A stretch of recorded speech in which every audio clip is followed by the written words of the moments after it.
Let's turn to Revelation chapter 3, verse 15 and 16. దేవుని వాక్యం నుంచి ప్రకటన గ్రంథం 3వ అధ్యాయం 15, 16 వచనాలు చదువుకుంటాం. ప్రకటన 3, 15, 16.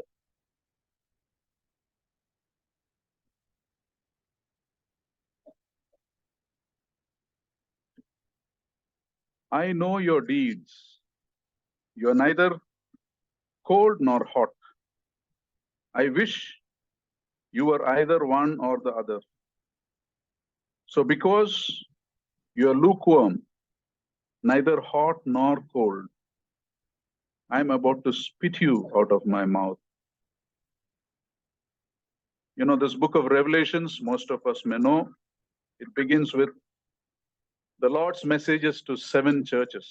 ఈ యొక్క ప్రకటన గ్రంథం గురించి మనందరికీ తెలుసు ఏంటంటే దేవుడు 7 సంఘాలకి సందేశం ఇచ్చిన గ్రంథం ఇది. And this portion we read is the last of the 7 messages given to the Laodicean church. ఇప్పుడు మనం చదువుకున్న ఈ మాటలు ప్రభు అందించిన సందేశంలో చివరి మాటలు లవోదికయ సంఘానికి ప్రభు వారు ఈ మాటలు తెలియజేశారు. Now, Laodicean church was a very prosperous church. They lived in a very prosperous city. లవోదికయ సంఘం అనేది చాలా అభివృద్ధి చెందిన సంఘము, ఎంతో సమృద్ధి కలిగిన పట్టణంలో అది ఉంది.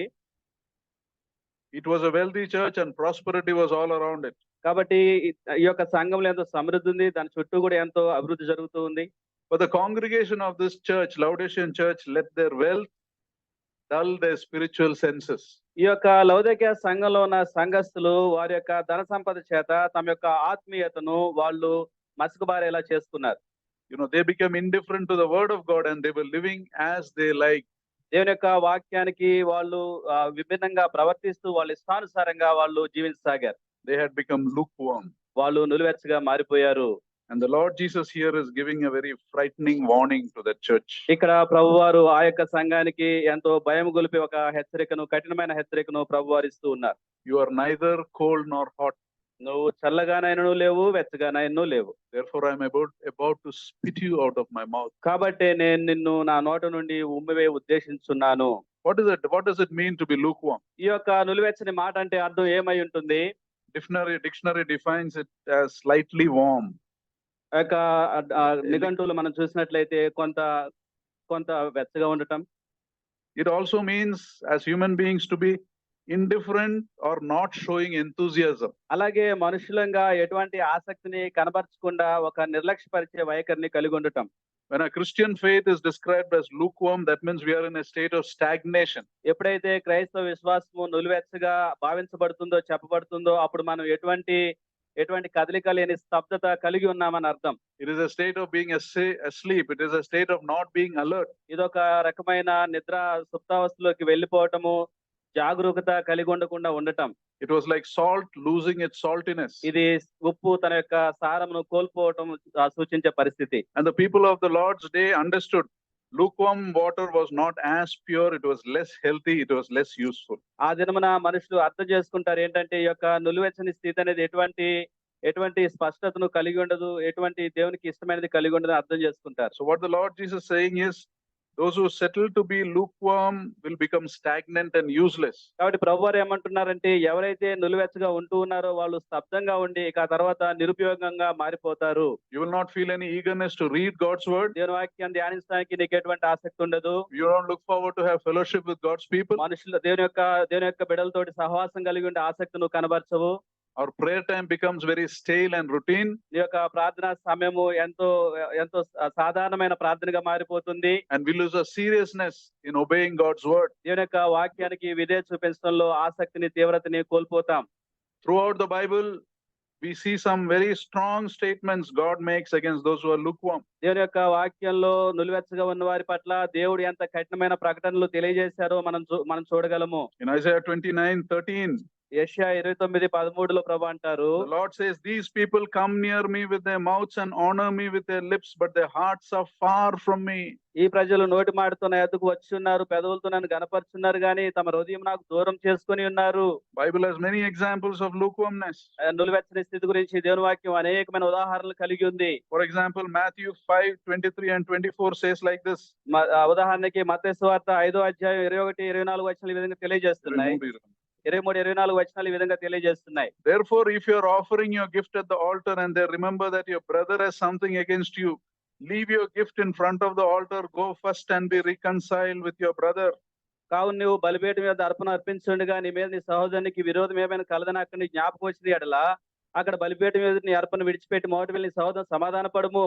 You see, here there is an attitude of lukewarmness in this person. ఈ యొక్క వ్యక్తులు మనం చూసినట్లయితే నులివెచ్చని వైఖరి ఈ వ్యక్తి కలిగి ఉన్నాడు. Here is a person bringing a gift to God, but he is indulging in something else. His relationship with his fellow believer is bad. ఈ యొక్క వ్యక్తి దేవుని యొద్దకు ఒక అర్పణ పట్టుకొని వస్తూ ఉన్నాడు గాని తన యొక్క తోటి సహోదరుని మీద ద్వేషం హృదయంలో ఉంచుకున్నాడు. He wants to be in good terms with God, but treat others as he wants. దేవుని యొక్క విషయంలో మంచిగానే కనబడాలని కోరుతున్నాడు గాని ఇతర విషయాల్లో కాని విధముగా ఇతను ఉన్నాడు. And if he is the same person that is told about in verse 21 and 22, that means he is using bad words against people. ఇదే వ్యక్తి గురించి 21, 22 వచనాల్లో చెప్పబడుతుంది. ఇతరుల గురించి చెడ్డ మాటలు ఈ వ్యక్తి మాట్లాడుతూ ఉన్నాడు. You know, rather than getting right with people, he wants to please God with some gift.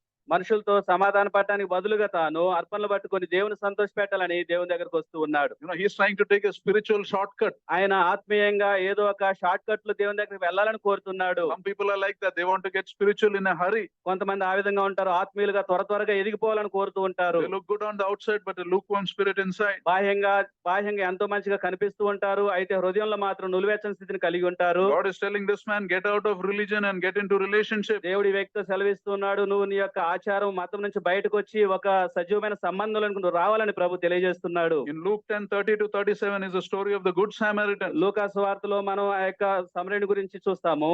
Here is an example of being lukewarm in the ministry. ఈ యొక్క పరిచర్యలో నులివెచ్చని తనాన్ని మనం ఇక్కడ చూస్తాము. He's so busy in the ministry that he is passing over someone who's hurt, someone who's hurting.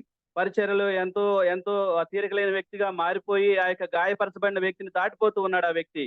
The thieves who robbed the man was cruel and heartless. That is correct. ఆ యొక్క వ్యక్తిని ఎవరైతే గాయపరిచి దొంగిలించారో ఆ యొక్క దొంగలు ఎంతో కఠినమైన వారు, క్రూరులు. But the Levite and the priest who passed by, they didn't help him. They were also being heartless and cruel. అయితే ఆ యొక్క బాధపరచబడిన వ్యక్తిని దాటిపోతున్న లేవీయుడు, యాజకుడు కూడా అంతే కఠినంగా ఉన్నారని మనం అర్థం చేసుకుంటున్నాం. One person said like this. ఒక వ్యక్తి ఈ విధంగా The తెలియజేశాడు. problem with evangelical churches, that means like us, our problem is not that our teaching is unsound, but we don't teach the truth with intensity. ఒక వ్యక్తి ఈ విధంగా తెలియజేశాడు. ఏంటంటే సౌవార్ధిక సంఘాలుగా మనలాంటి సంఘాలు పిలువబడుతూ ఉండగా ఈ యొక్క సంఘాలలో బోధించబడుతున్న వాక్యంతో సమస్య లేదు కానీ దానికి చూపించే విధేయతలోనే సమస్య ఉంది. We don't teach the truth with full intensity. ఆ యొక్క సత్యం మనం ప్రకటిస్తున్నాం కానీ దాన్ని ప్రకటించవలసినంత తీవ్రత, ఆసక్తితో దాన్ని మనం ప్రకటించడం లేదు. We use the name of the Lord Jesus. We talk about sin. We talk about repentance. We talk of faith and heaven. Different Bible verses are mentioned, but it's not the same intensity by which as the Bible tells it. మనం దేవుని యొక్క నామం ప్రకటిస్తున్నాము, విశ్వాసం ప్రకటిస్తున్నాం, పరిశుద్ధత ప్రకటిస్తున్నాము, మరెన్నో ప్రకటిస్తున్నాం కానీ దేవుని వాక్యం వాటిని ఎంత తీవ్రతతో ప్రకటిస్తుందో అంత తీవ్రతతో మనం వాటిని ప్రకటించడం లేదు. J.C. Ryle says like this: today vast amount of so-called Christianity, on one hand you cannot say them as they're unsound, but other hand you can't say that they're in the full measure also. JC rail అని ఒక దైవజనుడు ఈ విధంగా చెప్పారు. ఈ రోజునున్న అనేక మంది క్రైస్తవులకు దేవుని వాక్యం తెలియదని మనం చెప్పలేం కానీ అది ఎంతగా తెలియాలో అంతగా మాత్రం వాళ్ళకి తెలియలేదు అని మనం చెప్పొచ్చు. We are not telling things the way it should be said. సంగతులు తెలియజేయవలసిన రీతిగా మనం వాటిని తెలియజేయటం లేదు. You hear no false teaching, but the emphasis many times is on the wrong things. ఇక్కడ అబద్ధ బోధ అనేది జరగటం లేదు కానీ విషయాలను, సంగతులను మనం నొక్కి వక్కానించడం లేదు అని అర్థం చేసుకోవాలి. You don't tell as scripture tells it. లేఖనం ఏ విధంగా తెలియజేస్తుందో ఆ విధంగా మనం తెలియజేయటం లేదు. Sin is shown as small, grace is shown as big. పాపమేమో చాలా స్వల్పంగా చూపించబడుతుంది, కృపేమో విస్తారంగా చూపించబడుతుంది. Tolerance and love are overemphasized. ఆ యొక్క దేవుని యొక్క ప్రేమను, దీర్ఘశాంతమును మరి ఎక్కువగా చూపించబడుతూ ఉంది. Truth is compromised. సత్యంతో మనం రాజీ పడుతూ ఉన్నాం. The Lord Jesus becomes very small and in the distance, but our worldly needs becomes very big. మన యొక్క లోకానుసారమైన అవసరతలనేమో ఎక్కువగా చూపిస్తూ ప్రభు అయిన యేసు వారిని మాత్రం చాలా చిన్న వ్యక్తిగా మనం చూపిస్తూ ఉన్నాం. Material blessing is overemphasized, but a holy life is not spoken about. వస్తు సంబంధమైన ఆశీర్వాదాల గురించి ఎక్కువ మనం ప్రస్తావిస్తూ పరిశుద్ధమైన జీవితాన్ని గురించి చాలా తక్కువగా మనం మాట్లాడుతూ ఉన్నాం. Hatred for sin is not spoken about. పాపాన్ని ద్వేషించే వైఖరి గురించి మనం మాట్లాడటం లేదు. Giving money to the church is kept on spoken about. సంఘాలకు ఇవ్వవలసిన డబ్బుల గురించి, ఆ దశంభాగాల గురించి ఎక్కువగా మాట్లాడుతూ ఉన్నాం. But helping the poor and needy is not spoken about much. అయితే పేదలకు, లేని వారికి సహాయం చేసే విషయాల గురించి బోధించబడటం లేదు. You see, we are guilty of distorting things. ఈ యొక్క విషయాల్ని ఈ విధంగా వక్రీకరించడంలో మనం అపరాధులుగా ఎంచబడుతూ ఉన్నాం. You know, you go to exhibition and all, there is a room of mirrors. How many of you have gone into that room of mirrors, right? మీరు ఏదైనా exhibition కి వెళ్ళినప్పుడు ఆ ఇంట్లో అద్దాలు బాగా ఎక్కువ ఉన్న రూమ్ కనిపిస్తుంది. You immediately go in, you are surrounded by different kinds of mirrors. ఆ యొక్క గదిలోనికి వెళ్ళగానే చుట్టూ అన్ని అద్దాలు కనిపిస్తుంటాయి. All different images about yourself.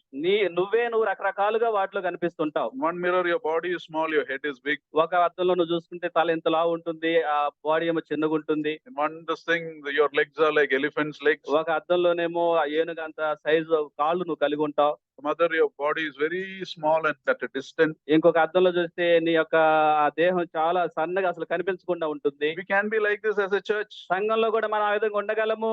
Having a lot of spiritual language, but the presence of God is not enjoyed. ఎంతో ఆత్మీయమైన భాషను మనం మాట్లాడుతూ ఉంటాం కానీ దేవుని యొక్క సన్నిధిని మనం అనుభవించాం. In Israel, in Samuel, in the book of Samuel, the sons of Eli took the ark into the Israelite camp where they were fighting the Philistines. సమూయేలు గ్రంథంలో చూసినట్లయితే ఏలీ యాజకుడి యొక్క కుమారులు హోఫ్ని, ఫినెహాసులు దేవుని యొక్క మందసాన్ని ఫిలిస్తీన్లతో యుద్ధం చేసేటప్పుడు వాళ్ళు యుద్ధరంగంలో తీసుకెళ్లారు. And when the Israelite army saw the ark in their midst, they shouted with joy so loud, the Bible says the earth shook. ఇశ్రాయేలీయులు ఇక ఆ మందసాన్ని చూసి ఎంతగా అరిచారంటే అక్కడ ఆ భూమి కూడా కంపించినంతగా వాళ్ళు కేకలేశారు. But what happened? ఏం జరిగింది? The Philistines came and defeated them and took the ark and went away. ఫిలిస్తీన్లు వచ్చి వాళ్ళని ఓడించి ఆ మందసాన్ని పట్టుకొని పోయారు. You know, noise without the presence of God means nothing. దేవుని సన్నిధి లేకుండా చేసే శబ్దం వల్ల ఉపయోగం ఏముండదు. You have to be careful as a church. సంఘంగా మనం జాగ్రత్త కలిగి ఉండాలి. Not about others, it's about us. ఇతరుల గురించి కాదు, ఇది మన గురించే. Many years back, maybe the last century, one famous actor and a bishop were friends. అనేక సంవత్సరాల క్రితము గడిచిన శతాబ్దంలో ఒక దైవజనుడైన బిషప్ గారు ఒక సినీ నేపథ్యం నుంచి వచ్చిన ఒక నటుడికి మధ్య సంభాషణ జరిగింది. They were friends. So the bishop one day sitting with him asked the actor this question. వాళ్ళిద్దరు స్నేహితులు కాబట్టి బిషప్ గారు నటుడితోటి ఈ విధంగా అడిగారు. The bishop said, when you act in a movie, you actors show unreal things, imaginary things, full of stories you'll say, but every person, people who come will be watching you with intensity. Bishop గారు ఆ నటుడితో అన్నారు, అసలు ఏమాత్రం సత్యం లేనివి, అసాధ్యమైనవి, ఊహకు అందనివి మీరు చూపిస్తారు. అయినప్పటికీ కూడా జనం తండోపతండాలుగా మీ దగ్గరకు వస్తారు. Your shows are houseful. మీ యొక్క థియేటర్లు ఎప్పుడు కూడా మనుషులతో నిండిపోయి ఉంటాయి. And after watching your movies, they will get into intense debates also. ఆ తర్వాత కూడా ఇక ఆ యొక్క పాత్రల గురించి ఒక తీవ్రమైన చర్చలు చేస్తా ఉంటారు. They debate for things that are impractical, unreal and far from the truth. అసలు ఏమాత్రం కూడా సత్య దూరమైన ఆచరణ సాధ్యం కాని విషయాల గురించి వాళ్ళు అంతగా మాట్లాడుతూ మునిగిపోతూ ఉంటారు. Then the bishop said, then how is it that in our churches we proclaim the truth, but so many less people attend? అయితే మరి మా సంఘాల్లో మేము సత్యాన్ని బోధించినప్పటికీ ఎందుకయ్యా చాలా తక్కువ మంది మా దగ్గరకు వస్తారు అని అడిగాడు. The actor says, నటుడు చెప్పాడు, Bishop, the difference between you and me is we portray unreal things as real. నటుడు బిషప్ గారితో చెప్పారు, అయ్యా మేము అబద్ధాలని సత్యాలుగా మేము చూపిస్తాము, but you portray real things as unreal. మీరు సత్యాలను కూడా అసత్యాలుగా మీరు మాట్లాడుతూ ఉంటారు అని చెప్పాడు. You don't give. They say Einstein, I didn't like this. Einstein, he was a very brilliant scientist. He's one of the most intelligent person in the world. He was at one point attracted to Christianity. Einstein అనే ఒక గొప్ప శాస్త్రవేత్త ఉన్నాడు. ఆయన క్రైస్తవ్యంలో ఉన్న ఒక విషయాన్ని బట్టి ఎంతో ఆకర్షితుడయ్యాడు ఆయన. But when he came to churches, he lost all interest because he as a scientist knew the glory of God on the outside, the physical world.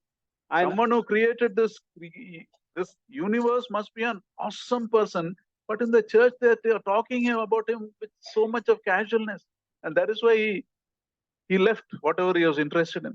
ఆ యొక్క శాస్త్రవేత్త తన యొక్క పరిశోధనలో దేవుని యొక్క గొప్ప శక్తిని, గొప్ప ఘనతను చూసాడు ఆయన, జ్ఞానాన్ని చూసాడు. కాబట్టి ఆ యొక్క విషయాన్ని బట్టి ఆకర్షించబడి సంఘానికి వచ్చిన తర్వాత సంఘంలో ఆయనకిస్తున్న గౌరవాన్ని చూసి ఆయన తట్టుకోలేక ఆ సంఘాన్ని విడిచిపెట్టాడు. Let us look at some dangers of being lukewarm.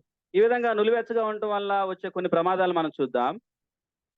At least 5 of them we'll talk. 5 ప్రమాదాలు ఉన్నాయి, అవి చూద్దాం. First is lukewarm faith leads us to do things on our own without depending on God. నులివెచ్చని విశ్వాసము మొదటిగా మనల్ని దేవుని మీద ఆధారపడకుండా మన యొక్క సొంత శక్తితో కార్యములు జరిగించుటకు మనల్ని నడిపిస్తుంది. You see, if you are dependent on God, everything will go to Him. నువ్వు దేవుని మీద ఆధారపడినప్పుడు ప్రతి విషయానికి నువ్వు దేవునికి ప్రార్థించే వ్యక్తిగా ఉంటావు.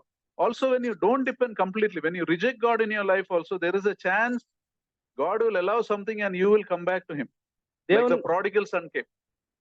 దేవుని ఒకవేళ నువ్వు తిరస్కరించినప్పటికీ కూడా దేవుడు కొన్ని పరిస్థితుల్ని నీ జీవితంలో అనుమతించడం ద్వారా నువ్వు తిరిగి మళ్ళీ దేవుని దగ్గరికి వస్తావు. తప్పిపోయిన కుమారుడి జీవితంలో ఆ విధంగా జరిగింది. But lukewarm faith leaves you somewhere in between. You think you are a Christian and you don't depend on God. అయితే నులివెచ్చని విశ్వాసం దాని భిన్నంగా ఉంటుంది ఏంటంటే నువ్వు క్రైస్తవుడిగా ఊహించుకుంటూ ఉంటావు గానీ నువ్వు దేవునికి దూరంగా ఉంటావు. You're halfway seeking God, you're halfway trying to control your life. నీ యొక్క సగమేమో నువ్వు నీ జీవితం పట్ల నీ సొంత వైఖరిని ప్రదర్శిస్తూ ఉంటావు, సగమేమో విశ్వాసం ద్వారా ముందుకెళ్ళాలని అనుకుంటూ ఉంటావు. So that's the first danger. Lukewarm faith leads us to do things on our own without depending on God. కాబట్టి నులివెచ్చని విశ్వాసం వల్ల వచ్చే మొదటి ప్రమాదం ఏంటంటే దేవుని మీద ఆధారపడకుండా నీ మీద నువ్వే ఆధారపడేలా చేస్తూ ఉంటుంది. Second, lukewarm faith deceives us about our true condition. రెండవదిగా ఈ యొక్క నులివెచ్చని విశ్వాసం మన యొక్క వాస్తవమైన పరిస్థితిని మనం గ్రహించుకోకుండా మోసం చేస్తుంది. Believers usually are honest to themselves. A genuine believer is honest about his faults, his weaknesses, everything. ఒక యథార్థమైన విశ్వాసి తన యొక్క బలహీనతలను బట్టి యథార్థంగా గ్రహించుకుంటూ ఉంటాడు. And an unbeliever also many times is honest. అవిశ్వాసి కూడా చాలా సార్లు యథార్థంగానే తన పరిస్థితిని బట్టి గ్రహింపగలిగి ఉంటాడు. You know, they don't pretend, they don't hide, they show it openly that they're unbelievers. వాళ్ళు నటించడం గానీ దాచడం గానీ చేయరు, యథార్థంగానే వాటిని కనబరుస్తూ ఉంటారు. But lukewarm Christians, they pretend they know God while they don't know God. అయితే నులివెచ్చని విశ్వాసం కలిగిన విశ్వాసులు దేవుని తెలిసినట్లుగా నటిస్తూ ఉంటారు కానీ వారు దేవుని ఎరగని వారై ఉంటారు. These are the people who are told in Matthew 7. ఇటువంటి వ్యక్తుల గురించి మత్తయి సువార్త 7వ అధ్యాయంలో ప్రభువారు తెలియజేశారు. They told the Lord, did we not do these things in your name? And the Lord says, I never knew you. ప్రభువా మేము వీటన్నిటిని మీ నామంలో చేశాం కదా అన్నప్పుడు ప్రభువారు అంటారు, నేను మిమ్మల్ని ఎరుగును అంటారు. So that's the second danger. Lukewarm faith deceives us about our true condition. ఇది రెండవ నులివెచ్చని విశ్వాసం వల్ల వచ్చే ప్రమాదము, మన యొక్క వాస్తవమైన పరిస్థితిని తెలుసుకోకుండా చేస్తుంది.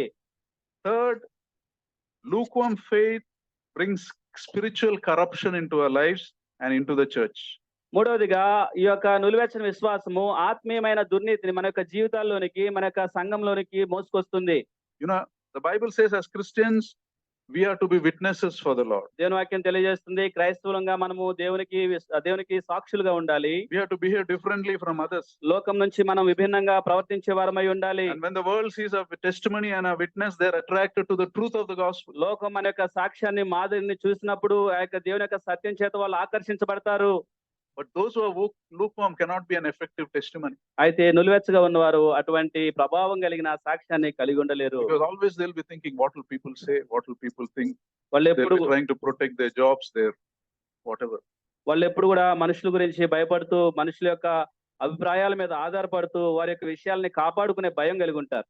Fourth danger of being lukewarm as a church especially is, సంఘంగా నులివెచ్చని విశ్వాసం వల్ల వచ్చే మరొక ప్రమాదం ఏంటంటే, if a church is lukewarm, genuine seekers will leave the church. సంఘం ఎప్పుడైతే నులివెచ్చగా ఉంటుందో యథార్థంగా దేవుణ్ణి వెతికేవారు సంఘాన్ని విడిచిపెడతారు. You know, sometimes people in a lukewarm church visit a church that is on fire for the Lord. ఈ యొక్క నులివెచ్చని సంఘాల్లో ఉండే విశ్వాసులు ఏం చేస్తారంటే దేవుని కోసం మండుతున్న సంఘాల కోసం వెతుకుతూ ఉంటారు. Sometimes by mistake they go there, they'll be invited by someone and they go and attend. ఒకవేళ అనుకోకుండా వాళ్ళు ఆ సంఘానికి గాని హాజరైతే, and they see a church that is on fire for the Lord. Sin is spoken about, repentance is spoken about, the awesomeness of God is spoken about. ఆ యొక్క సంఘంలో వాళ్ళు దేవుని యొక్క సత్యము, దేవుని యొక్క సువార్త, పరిశుద్ధత అవన్నీ కూడా బోధించబడటం చూసి, His mercy is spoken about. దేవుని యొక్క కనికరాన్ని బోధించబడటం చూస్తారు. And when they attend that, they'll be thinking, what is this new thing I'm hearing? I never heard this before. అప్పుడు ఆ నులివెచ్చని విశ్వాసులు ఆ సంఘంలో ఆ విధంగా సత్యం ప్రకటించబడుతూ ఉన్నప్పుడు ఎంతో సంతోషిస్తారు, ఆశ్చర్యపడతారు. I mean, they're coming from a lukewarm church, so they'll be wondering.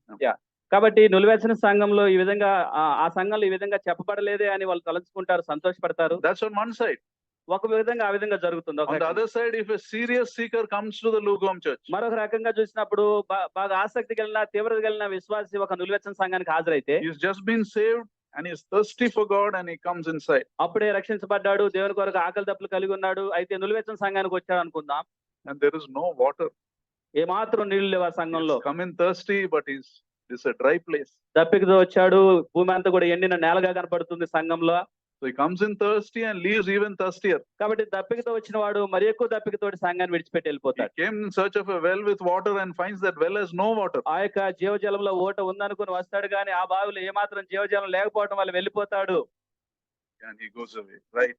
Or dangerous, he will join the church and become a lukewarm Christian. ఒకవేళ సంఘానికి గాని అతడు అంటుకట్టబడితే అది ఎంతో ప్రమాదము, ఎందుకంటే అతడు కూడా నిలువెచ్చగా మార్చబడతాడు. And as a church, our guilt will become even more greater in God's sight. సంఘంగా అప్పుడు దేవుని యొక్క దృష్టిలో మరి ఎక్కువ అపరాధాన్ని మూటగట్టుకునే సంఘంగా అది ఉంటుంది. The fifth danger of being a lukewarm Christian.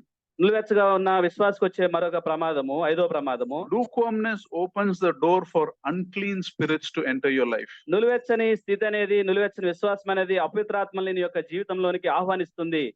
See Matthew 12:43 to 45. మత్తయి సువార్త 12వ అధ్యాయము 43వ వచనం, 3 నుంచి 45.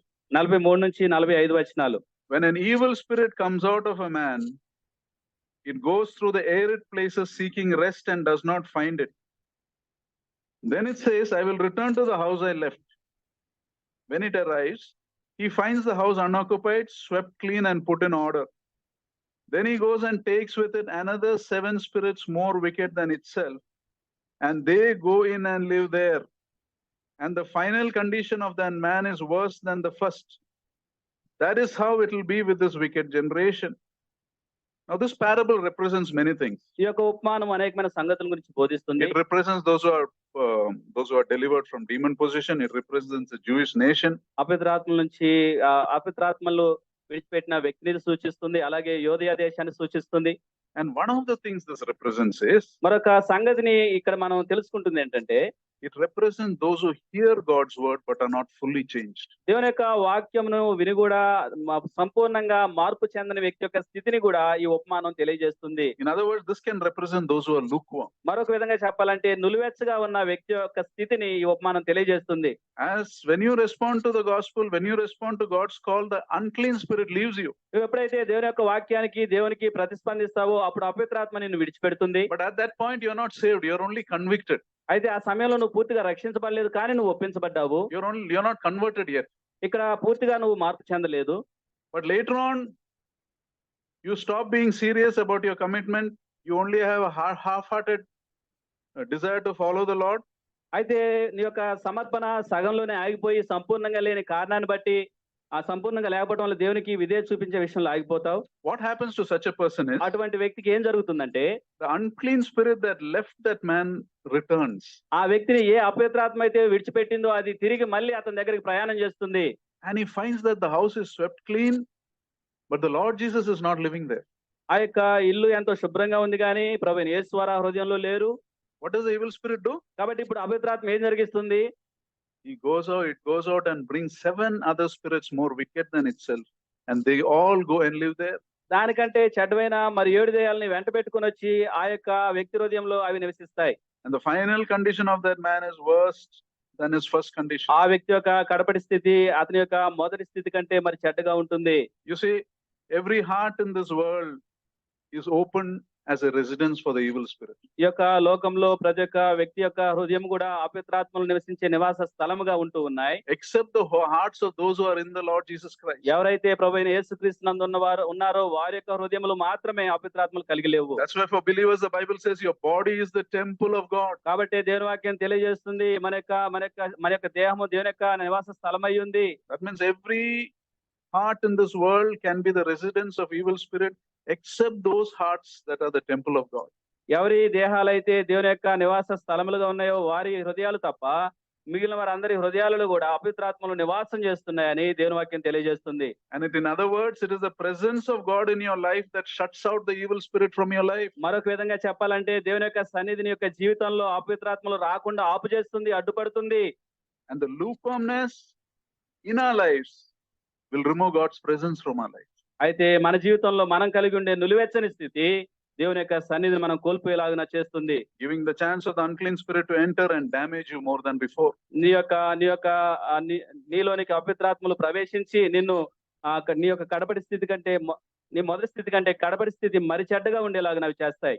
So to sum up what we said, lukewarmness is a very tragic state to be in. కాబట్టి యొక్క నిలువెచ్చని స్థితి కలిగి ఉండటం ఎంతో విషాదకరమైన పరిస్థితిని కలిగి ఉండటం.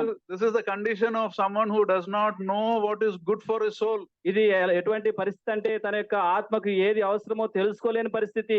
This is the condition of someone who is living life's journey thinking only of worldly and temporary things, no thoughts regarding eternity. నిత్య జీవం గురించిన ఆలోచన లేకుండా లోకానుసారమైన విషయాల గురించి ఆలోచించే పరిస్థితి ఇది. The danger of lukewarmness is, lukewarmness is a red flag for us, for our faith, somebody said. ఒక వ్యక్తి విధంగా చెప్పారు, మన యొక్క విశ్వాసంకు ఎంతో ప్రమాదకరమైన పరిస్థితి ఇది అని చెప్పారు. It's a red signal. It signals that you're in a dangerous position. ఆ యొక్క ఎరుపు రంగు ఎప్పుడైతే మనం చూస్తామో అది ఎంతో ప్రమాదకరమైన పరిస్థితి అని మనం ఎంచుతూ ఉంటాం. A dangerous place where the Lord is saying, I am about to spit you out of my mouth. ఎంత ప్రమాదకరమైన స్థితి అంటే ప్రభు అంటున్నారు, నేను నిన్ను నా నోట ఉమ్మివే ఉద్దేశించున్నాను అంటారు ప్రభు. What does spit out mean? ఉమ్మివేయటం అంటే అర్థం ఏమిటి? It's an expression of disgust, right? ఎంతో చికాకుతోటి ఎంతో ఇబ్బందితో కూడిన పరిస్థితి అది. It's something you reject. తిరస్కరించబట్టుకు సూచనగా ఉంటుంది అది. Sometimes you drink something bad and it causes an irritation in the stomach. It gives you a vomiting sensation. మనం ఏదైనా సేవించినప్పుడు అది చాలా ఇబ్బందిగా ఉన్నప్పుడు మనకి వాంతులు వచ్చే విధంగా అది ఉంటుంది. Put that picture. A lukewarm Christian irritates the stomach of the Lord Jesus. He feels like vomiting them out. నిలువెచ్చని విశ్వాసుల్ని చూసినప్పుడు ప్రభు వారికి ఆ విధంగా ఎంతో ఇబ్బందిగా ఉంటుంది కాబట్టి ప్రభు వారు ఆ మాట ఉపయోగిస్తూ ఉన్నారు. That is our danger as a church and as believers. We may not even be aware we are like that. సంఘంగా విశ్వాసులంగా ఈ ప్రమాదం మనకు పొంచి ఉంది. దీని యొక్క కనీసమైన గ్రహింపును కూడా మనం కలిగిలేమేమో. Because many times we are not seeking the real and living God. అనేక సార్లు మనం జీవం కలిగిన దేవుణ్ణి వెతకకుండా ఉంటాం. We are worshipping a small God. మనం ఎంతో చిన్న సైజులో ఉన్న దేవుణ్ణి ఆరాధిస్తూ ఉంటాం. A God who fits in our common sense way of thinking. మన యొక్క ఆలోచనలు మన యొక్క తలంపుల్ని ఆయన వాటిని అమర్చారు. This is the theology of the devil which makes man big and God small. సాతాను యొక్క సిద్ధాంతం ఆ విధంగా ఉంటుంది. మనుషుడు పెద్ద సైజులో ఉంటాడు, దేవుడేమో చిన్న సైజులో ఉంటారు. And we deceive ourselves because we talk something about the Lord, we talk something about grace, we talk about spiritual repentance and holiness, but this is not the real thing. We don't speak of it as how the Bible talks about it. దేవుని యొక్క వాక్యం ధ్యానిస్తూ ఉంటాం, ప్రకటిస్తూ ఉంటాము. పరిశుద్ధత గురించి, మారు మనసు గురించి, విశ్వాసం గురించి అనేక మనం ప్రసంగిస్తూ మాట్లాడుతూ ఉంటాము కానీ దేవుని వాక్యం వాటిని ప్రకటిస్తున్నట్లుగా మనం ప్రకటించము. Lukewarmness deceives us and others who don't know the Lord. ఈ యొక్క నిలువెచ్చని స్థితి మనల్ని మోసం చేస్తుంది. అలాగే దేవుని వాక్యం తెలియని వారిని కూడా అది మోసం చేస్తూ ఉంటుంది. Because when we behave like that, we are showing the world that we are following a God who is not worth obeying completely. మనం ఈ విధంగా జీవిస్తూ ఉన్నప్పుడు మనం ఎలా ప్రవర్తిస్తామంటే మనం ఆరాధించే దేవుణ్ణి సంపూర్ణంగా మనం విధేయత కనబరచినట్లుగా మనం ప్రవర్తిస్తూ ఉంటాం. When we behave like that, we are showing that we don't believe the gospel as our only hope. ఆ విధంగా నిలువెచ్చగా మనం ప్రవర్తిస్తూ ఉన్నప్పుడు సువార్త మనకు మిగిలిన ఏకైక నిరీక్షణకు ఆధారం అని మనం నమ్మని వారిగా ఉంటాం. We are showing that we are not seeking a savior who is worth following totally. సంపూర్ణంగా వెంబడించడానికి రక్షకుడు సరిపోయిన వాడు అని మనం తెలియజేయని వారిగా ఈ యొక్క నిలువెచ్చని స్థితి కలిగినప్పుడు అలా ఉంటాం. And when we are like that, we cannot do God's work faithfully. మనం ఆ విధంగా ఉన్నప్పుడు దేవుని యొక్క పనిని నమ్మకంగా జరిగించజాలము. The messages we share will be something like some psychological principles about 5 tips how to be a better father or 3 hours of getting more out of life. మనం ఆ విధంగా పంచుకుంటూ ఉన్నప్పుడు మానసిక సంబంధమైన కొన్ని నియమాల్ని మనుషులకు మనం నేర్పించే వారిగా ఉంటాము. 3 ఆర్లు 5 టిప్పులు అనే విధంగా మనం వాక్యాలను చెప్తూ ఉంటాం. And people who hear a message will feel no urge to cast away our sin. ఆ వాక్యాలు వింటున్న ఆ మనుషులు వారి పాపాల నుంచి విడిపించబడాలని, ఆ పాపాలని తీసివేసుకోవాలన్న గ్రహింపులోకి వాళ్ళు రారు. No urge to live the righteous life. ఆ యొక్క నీతితో కూడిన జీవితం జీవించడానికి వాళ్ళు త్వరపడరు. And they won't even think that is this the real thing. అసలు ఇదే సత్యము వాస్తవం అనే గ్రహింపులోని కూడా ఆ వాక్యం వినే వాళ్ళు రారు. You see, we actually blaspheme God when we show him as someone who's there to fulfill our needs. మన యొక్క అవసరతలను మాత్రమే తీర్చడానికి దేవుడు ఉన్నాడు అని కానీ మనం బోధిస్తూ ఉంటే మనం దేవదోషిని జరిగించే వారిగా దేవుని దృష్టిలో ఉన్నాం. Remember, the God of the universe is not a small God. విశ్వానికి సృష్టికర్త అయిన దేవుడు ఏదో చిన్న దేవుడు కాదు ఆయన. He's not a small God whom you remove from the shelf and dust it and keep it back inside. నీ యొక్క ఆ ఇంటి షెల్ఫ్ లో నుంచి తీసి దుమ్ము దులిపి మళ్ళీ అక్కడ పెట్టుకున్నంత చిన్న దేవుడు కాదు ఆయన. He's the one who holds your life. నీ యొక్క ఊపిరిని ప్రాణమును ఆయన వశంలో ఉంచుకున్న దేవుడు. He does not need us, we need him. ఆయనకు మనం అవసరం లేదు, మనకు ఆయన అవసరం. But we behave as if we don't need God. అయితే మనం ఆయన అవసరం లేదన్నట్లుగా మనం ప్రవర్తిస్తూ ఉంటాం. And as believers, we must desire this wrong understanding must be overturned in our lives. మన యొక్క విశ్వాసులుగా పిలువబడి మన జీవితాల్లో ఇటువంటి తప్పుడు తలంపు తీసివేయబడాలి. If the Lord is worth anything, he must be worth everything. ఒకవేళ దేవుడు ఒకదానికి అవసరం అని అనుకుంటే ప్రతిదానికి ఆయన అవసరం అని మనం గ్రహించుకోవాలి. So how do we check if we are lukewarm or not? మనం నులివెచ్చగా ఉన్నామో లేమో ఎలా పరీక్షించుకోవటం? First question, ask yourself, is God first in my life? నిన్ను నువ్వు ప్రశ్నించుకో, నా జీవితంలో ప్రభు ప్రథమ స్థానంలో ఉన్నాడా? A lot of people, they say they're believers, but they're not serious in making him first in their life. అనేక మంది విశ్వాసులు అని చెప్తూ ఉంటారు కానీ దేవుని ప్రథమ స్థానంలో వాళ్ళు ఉంచుకోవటం లేదు. Another check is, ask yourself, is my faith only about going to church, but I don't really read or study the Bible? మరొక ప్రశ్న వేసుకో, నేను కేవలం సంఘానికి వెళ్ళే వ్యక్తిగా ఉన్నానా, లేక అనుదినము దేవుని వాక్యం ధ్యానించే వ్యక్తిగా ఉన్నానా? Going to church only does not make you a believer. కేవలం సంఘానికి నువ్వు హాజరైనంత మాత్రాన నువ్వు విశ్వాసిగా మార్చబడవు. Building a relationship with God is what is important. దేవునితో నువ్వు నిర్మించుకునే సంబంధము నిన్ను విశ్వాసిగా మారుస్తుంది. And that happens only when you read, study and obey God's word. ఎప్పుడైతే నువ్వు దేవుని యొక్క వాక్యమును చదివి ధ్యానించి విధేయత చూపిస్తావో అప్పుడు ఆ కార్యం నీ జీవితంలో జరుగుతుంది. These things will happen, seriousness will happen when you do things that feed your soul and strengthen your faith. ఎప్పుడైతే ఈ విషయాలు నీ యొక్క ఆత్మను బలపరుస్తూ ఉంటాయి, నీ విశ్వాసాన్ని కడుతూ ఉంటాయి, ఈ సంగతులన్నీ. Another aspect you should ask yourself, నువ్వు ప్రశ్నించుకోవాల్సిన మరొక విషయము, am I into habitual sins? నేను నా యొక్క అలవాటు ప్రకారమైన పాపములు ఇంకా జరిగిస్తూ ఉన్నానా? In other words, are some sins a habit in my life? లేక ఆ పాపాలు నా యొక్క జీవితంలో ఒక అలవాటుగా మారిపోయాయా? It can be a sin of talking against people. It can be a sin of gossiping about somebody. మనుషులు You haven't stopped it at all. You're 20 years as a believer, but still the same tendencies in your life. బహుశా ఇతరుల గురించి చెడ్డగా మాట్లాడటము, లేనిపోనివి వాళ్ళ మీద పుట్టించి ఇతరులతో పంచుకోవటము, ఇలాంటివన్నీ 20 సంవత్సరాలుగా నీ జీవితంలో జరుగుతూ ఉన్నాయనంటే నువ్వు వాటిని ప్రశ్నించుకోవాలి. You're just comfortable with that. You don't even think it's a sin. వాటితో నువ్వు ఎంతో సౌకర్యంగా ఉండుంటావు. బహుశా వాటి గురించి కనీసం అవి పాపాలని కూడా నువ్వు ఆలోచన చేయటం లేదు. The closer you get to God, the less you will hate these things in your life. నువ్వు దేవునికి ఎంత సమీపంగా వస్తావో అంత దూరంగా ఈ పాపాలని నువ్వు దూరపరుచుకుంటావు. Another check is, you pick and choose what to obey from God's word. మరొక ప్రశ్న నువ్వు వేసుకోవాల్సింది, దేవునికి విధేయత చూపించడానికి నువ్వు కొన్ని విషయాలు ఎంచుకోవాలి. You decide, I will obey this, I won't obey this. దీనికి నేను విధేయత చూపిస్తాను, దీనికి నేను విధేయత చూపించను అని నువ్వే నిర్ణయించుకోవాలి. I will put money to the church, but I won't forgive my brother. నేను ఆ ధనాన్ని సంఘంలో పెడతాను గానీ నా యొక్క సహోదరుని నేను క్షమించను. I will have my quiet time, but I will not stop being rude to people. ఉదయాన్నే నేను దేవుని వాక్యం ధ్యానిస్తాను గానీ మనుషులతో మాత్రం కఠినంగానే ఉంటాను. I will talk a lot of, I will worship the God on a Sunday morning, but at home or in my office, I will be in the wrong habits and I will be using bad words. సంఘంలో ప్రతి ఆదివారం దేవుని నేను ఆరాధిస్తాను గానీ బయటికి వెళ్ళినప్పుడు మాత్రం నాకు ఇష్టం వచ్చినట్లుగా ఇతరులతో కఠినంగా మాట్లాడతాను.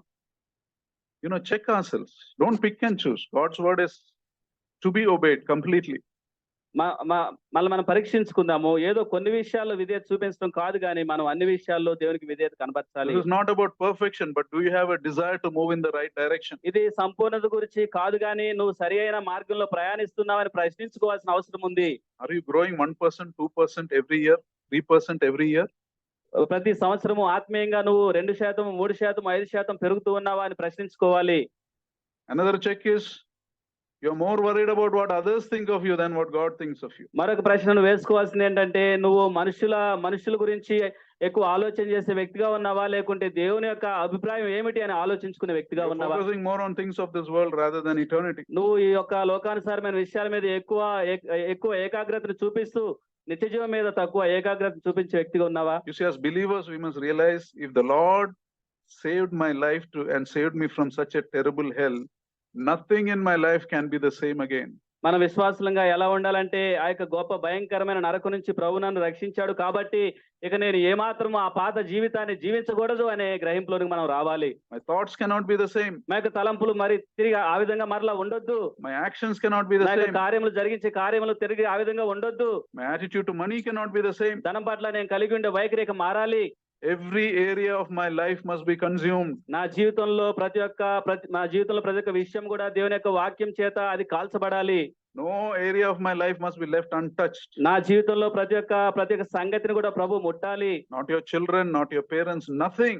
నా యొక్క పిల్లలు, నా యొక్క తల్లిదండ్రులు ఏది కూడా ఆ విషయాల్లో రాజీ పడొద్దు. Matthew 10:37 says, మత్తయి 10:37 తెలియజేస్తుంది, whoever loves my father and mother more than me is not worthy of me. తండ్రి నన్ను తల్లి నన్ను నాకంటే ఎక్కువ ప్రేమించేవాడు నాకు పాత్రుడు కాడు. And whoever loves son or daughter more than me is not worthy of me.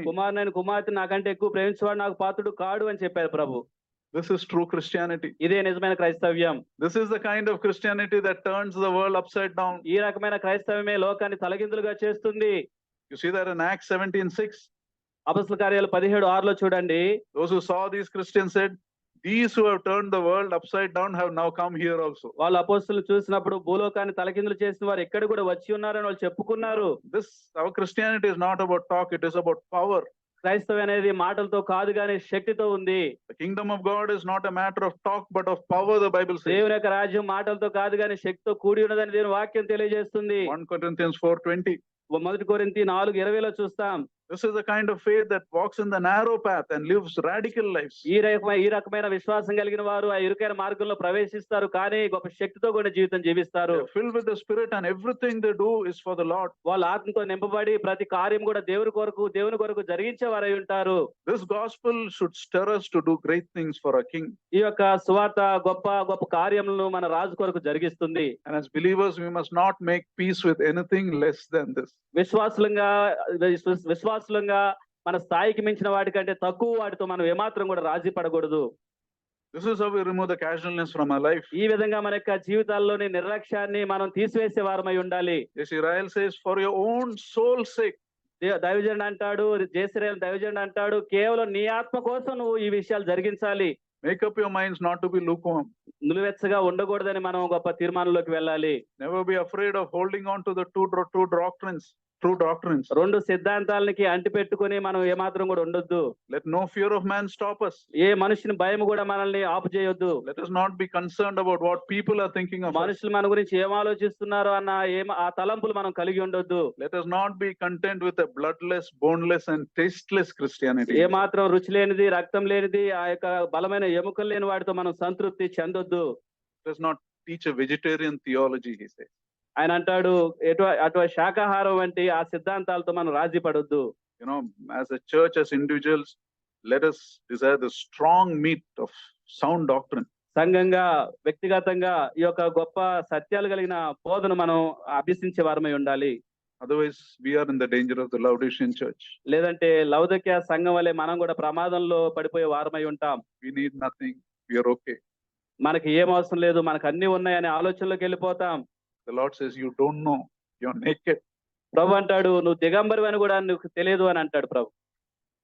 You're neither hot nor cold. నువ్వు చల్లగానే ఎన్నో లేవు, వెచ్చగానే లేవు అంటాడు ప్రభు. Let us pray. ప్రార్థించుకుందాం. Let us all examine ourselves. Take a few moments.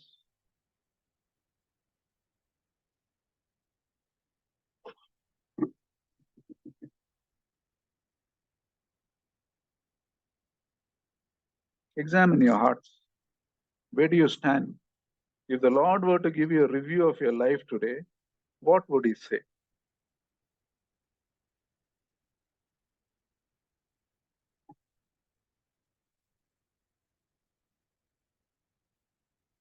Let us confess, let us get right with God.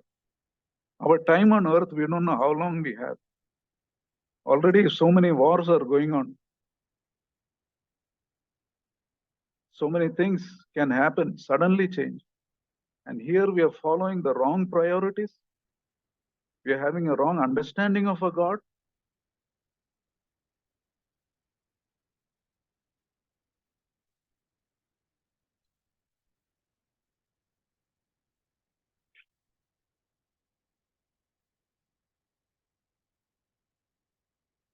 Father, we thank you for your precious word.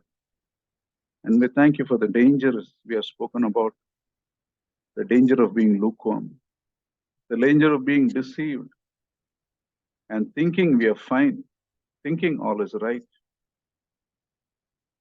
We have this great danger, Lord, that as a church, as individuals, if we continue like this, we will hear those terrible days on that day. I never knew you. You may be thinking we are doing a lot for the Lord, but check these basic attitudes in our life. Let us check, Lord. Are you first in our lives? Are we seeking your kingdom first? Lord, have mercy on us, Lord.